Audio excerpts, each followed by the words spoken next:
طارق صاحب، آج prime minister نے قومی اسمبلی میں جا کے اس چیز کو وضاحت کرنا پسند کی. اس کی کوئی خاص وجوہات میں سے کچھ بتائیں گے آپ؟ کیا وجہ تھی کہ پرائم منسٹر کو آج قومی اسمبلی کا فلور چننا پڑا، یہ بتانے کے لیے کہ نہیں عاصم منیر نے یہ بات بتائی تھی؟ بسم اللہ الرحمن الرحیم. ملک صاحب، انفارچونیٹلی ملک جب اب شدید ترین مشکلات اور بحران کا شکار ہے، اس میں کئی ایسی چیزیں سامنے آ رہی ہیں اور کئی ایسے موضوعات پہ بات ہو رہی ہے جو کہ میں سمجھتا ہوں کہ اگر کوئی ایسے ہوتا ہے نا کہ زمانہ امن ہوتا ہے، ہر طرف سکون ہو، امن ہو، لوگ خوش ہوں، تو پھر اس طرح کی باتیں اگر منظر عام پہ بھی آئیں یا موضوع بحث بنے پروگراموں کی، تو بندہ کہتا ہے کہ چلو یہ بھی ایک ہسٹری ہے، پتہ ہونی چاہیے سب کو کہ کس کے کیا کرتوت رہے ہیں.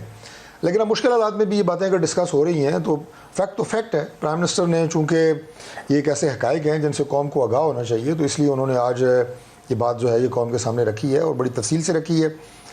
بڑی حقائق کے ساتھ رکھی ہے. اور آپ یہ دیکھیں کہ اگر اس میں آپ اس کے کرکس کو دیکھیں تو ایک ایسا شخص جس کا نام عمران خان ہے، جو اپنے آپ کو صادق اور امین کہتا ہے، اور جسے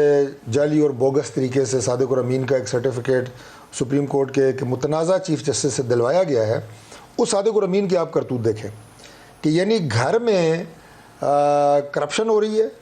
گھر کے لوگ جو ہیں وہ لوگوں سے تحائف وصول کر رہے ہیں اور کروڑوں کے تحائف وصول کر رہے ہیں. کوئی ایسا نہیں ہے کہ کوئی چھوٹا موٹا کوئی تحفہ لے رہے ہیں.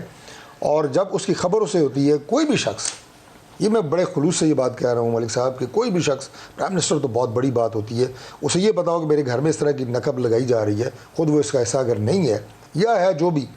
اسے اس کی تحقیقات کرنی چاہیے، اس کا پوچھنا چاہیے کہ یہ کیوں ہو رہا ہے.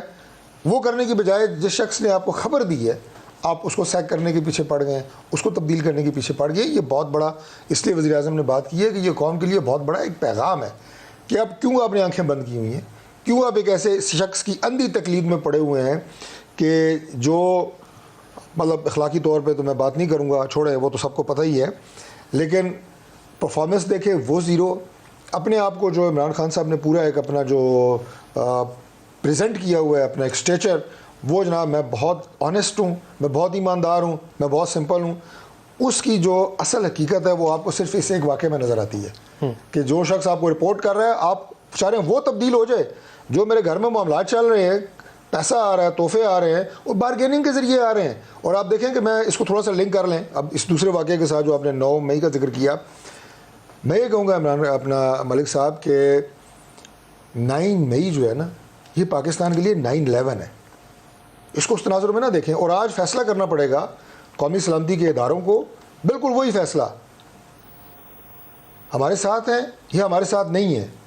پاکستان کی قوم کو بھی یہ فیصلہ کرنا پڑے گا کہ اس دورائے پہ جب ایک شخص، ایک prime minister, former prime minister پہ ایک الزام لگتا ہے کہ اس نے 60 ارب روپیہ جو پاکستان کے قومی خزانے میں جمع ہونا تھا وہ اس نے ایک شخص کو دیے، اور اس کے بعد اس سے تحفے بھی لیے یہ، اور اسے 400 کنال زمین بھی لی. اس الزام پہ اگر اس کو گرفتار کیا جاتا ہے تو آپ فوجی تنصیبات پہ حملے کر دیتے ہیں، آپ جناب شہداء کی جو یادیں ان پہ حملے کر دیتے ہیں. تو یہ اگر آپ نے روکنا ہے، اگر آپ اس مائنڈ سیٹ کو روکنا ہے، تو پھر اس میں پھر وہی ہے، پھر 9/11 کے بعد جو امریکہ نے کیا تھا وہی آپ کو کرنا پڑے گا. دوست یا دشمن، یہ لکیر کھینچنی پڑے گی آپ کو.